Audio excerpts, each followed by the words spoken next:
Jamaah, oh jamaah. Alhamdulillah. Alhamdulillahirrabbilalamin. Kita masih di Islam itu indah. Kita lanjut lagi jamaah yang ada di rumah. Sekarang kita masuk lagi ke segmen Tanya Dong Ustadz. Kami semua tanya dong Ustadz. Alhamdulillahirrabbilalamin. Aku bacain lagi ya. Biasanya jamaah kalau tiba-tiba dengar suara aku saat Maulana langsung kaget gitu yang ada di rumah tuh. Cempreng amat katanya gitu kan. Nih pertanyaan pertama dari hamba Allah. Assalamualaikum Ustadz, tolong jangan sebut nama saya. Saya mau bertanya, anak saya mempunyai teman yang suka membuli. Padahal umurnya 2 tahun di atas anak saya. Anak saya umur 6 tahun. Setiap melihat anak saya pasti temannya itu menatap dengan wajah benci. Lalu dia selalu membuli dengan kata-katanya. Dan sering mengajak teman-teman yang lain untuk ikut membuli. Saya kasih tahu ke orang tuanya, mereka hanya bilang namanya anak kecil. Apakah benar Ustadz kalau sikap orang tua yang membenarkan bullying karena anak itu masih kecil? Dan saya harus bersikap bagaimana untuk melindungi anak saya? Mohon jawabannya Ustadz. Ustadz Maulana mohon jawabannya. Baik, bismillahirrahmanirrahim. Makasih banyak yang sudah nanya. Ini pembelajaran besar buat kita untuk menyikapi anak itu, mohon maaf ya. Anak itu kalau bertengkar, berkelahi sesaat. Ntar baikan lagi. Jangan sampai kita larut atau ikut dalam pertengkaran sosok anak itu. Karena anak itu cepat temenan. Kita orang tua ikut-ikutan, aduh kasihan, mohon maaf. Ya. Kita bersikap lebih dewasa, tidak bersifat kekanak-kanakan. Maka jalur yang terbaik adalah menasehati anak itu, mengingatkan anak itu yang pertama. Nasihati anak itu. Kemudian kedua, alihkan pada sifat kasih sayang. Ih kasihan banget ini anak. Mungkin dia kurang kasih sayang. Mungkin dia kurang perhatian. Kembali lagi. Tidak ada anak nakal.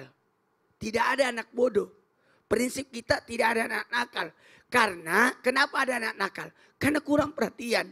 Kenapa ada anak bodoh? Karena tidak diberitahu. Maka pada posisi anak yang mengejek atau membuli temannya itu. Justru kita kasihan padanya. Kemungkinan dia kurang kasih sayang. Tadi Ustaz Sam katakan itu bentuk pertahanan dia. Itu bentuk pertahanan dia. Bagaimana dia bisa menganggap dirinya ternyata di rumah tidak begitu. Yang terakhir, jalur yang terbaik adalah sampaikan kepada yang berhak. Kalau memang di sekolah, maka disampaikan kepada pihak sekolah. Jangan kita, wali kelasnya ada. Tidak usah kita, ya langsung labrak itu anak. Apa kamu? Kau pukul, kau anu anak. Jangan, Ya Allah, bagus. ya. Karena dia juga punya orang tua. Ya. Lebih bagus datang kepada yang berhak atasnya. Kalau dalam lingkungan, siapa yang nasihati dia? Beritahu Pak RT. Bu RT, jangan kita langsung.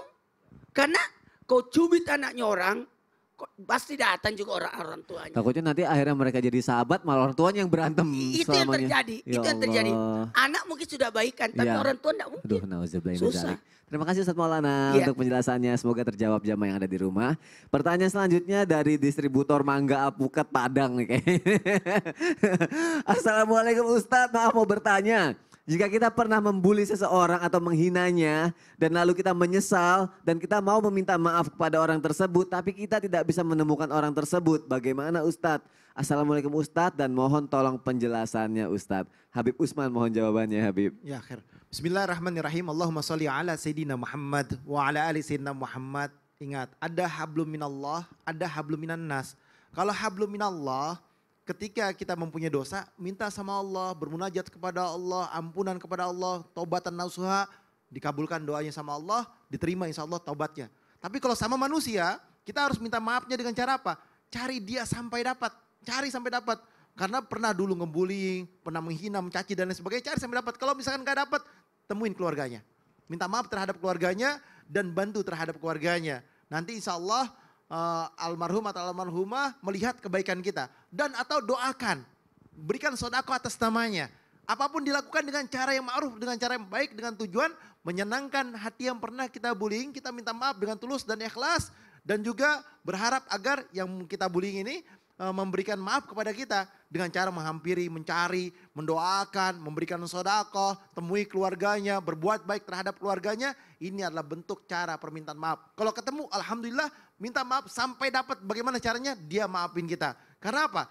Hubungan hablum minan nas ini berat. sampai nanti di mizannya Allah akan diperhitungkan kembali, akan ditanyain lagi. Maka oleh karena itu jadilah manusia yang bertakwa kepada Allah Subhanahu wa taala, jaga lidah kita, jaga lisan kita, jangan sampai kita menghina orang lain. Celakanya bukan hanya dunia, tapi di akhirat kita akan dimintai pertanggungjawaban lagi. Masya Allah, terima kasih Habib Usman. Terima kasih jamaah sudah bertanya di Islam itu Indah. Kalau ada yang belum sempat dibacakan, semoga di lain kesempatan dibacain dan juga dijawab sama guru-guru kita. Sekarang jamaah kita akan sama-sama mendengarkan kesimpulan pelajaran kita pada pagi hari ini. Dan juga kita akan berdoa bersama dipimpin oleh Ustadz Syam. Silakan Ustadz. Tapi guru-guruku, jamaah Islam itu Indah yang dimuliakan Allah Subhanahu wa taala, bullying sudah ada dari sejak zaman dahulu kala.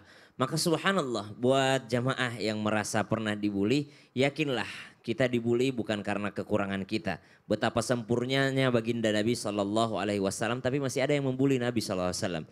Masih ada yang mengatakan Rasulullah orang gila, masih ada yang mengatakan Rasulullah kesurupan, subhanallah. Maka itu bukan karena kekurangan kita, yakin.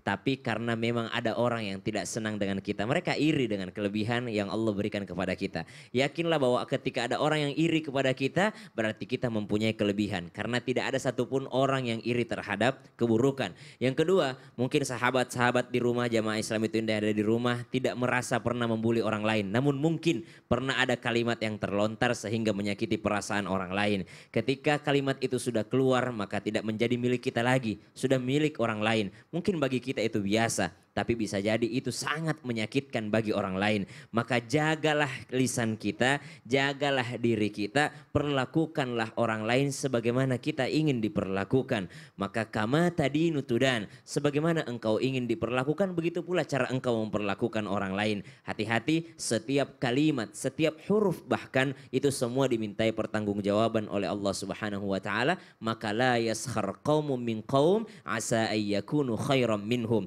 Jangan pernah merendahkan, mengolok-olok, menghardik, membuli orang lain. Karena bisa jadi yang dibuli derajatnya lebih tinggi di mata Allah Subhanahu wa taala dibandingkan yang membuli. Mari sama-sama kita berdoa kepada Allah Subhanahu wa taala supaya Allah bersihkan hati kita. Bismillahirrahmanirrahim. Alhamdulillahi rabbil alamin. Allahumma salli ala sayyidina Muhammadin wa ala alihi wa sahbihi wa sallim.